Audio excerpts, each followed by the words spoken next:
Merry Christmas! 'Tis the season of giving, so I'm giving you a lesson in violence. If you're an insane person like me, your immediate thought upon seeing a candy cane is, can this be used for violence? And of course it can! On Christmas, anything is possible. So I'm gonna show you how to use a candy cane to spread Christmas cheer by force. Step 1. Unwrap your candy cane. Take the plastic off the long end, but only remove as much plastic as you need to sharpen it. The plastic wrapping can help keep it together if it cracks, so you want to leave as much on as possible. Plus, we don't want our hands to get all sticky. Stabbing people is fine, but sticky hands? Gross. Step 2. Sharpen your candy cane.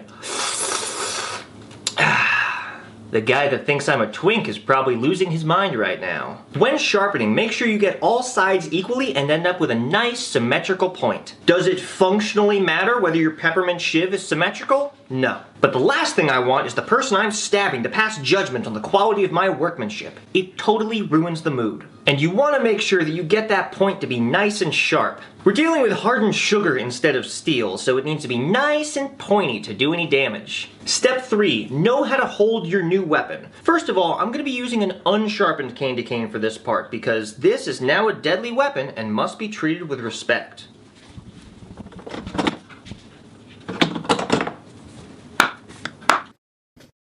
Safety first. Now, here are the grips that really don't work. First of all, hammer grip runs into an immediate problem in that the thin cylinder just pushes out of my hand. Likewise, fencing grips allow the candy cane to rotate in your hand. One of the grips that does work is the ice pick grip because you can use your thumb to prevent the candy cane from sliding. Now, if your hands are small enough, I would recommend putting the hook between your first and second knuckles. This prevents it from rotating and makes it feel more secure. However, if you have fat fingers, the downward pressure of your thumb could cause the arch to split as it's pushed down over your fat little sausages. Therefore, you can tweak this grip by putting the arch between your second and third knuckles where your fingers are thinner. Another grip that works pretty well is the cage grip. To do this, put the arch against your palm with the short side poking out between your middle and pointer fingers. Put your pointer finger on top of the candy cane, put your thumb on the side, and wrap your remaining fingers around the bottom. Make sure you do this with the short side on the top and the long side on the bottom, because doing it the other way makes it more difficult to wrap your fingers securely around the bottom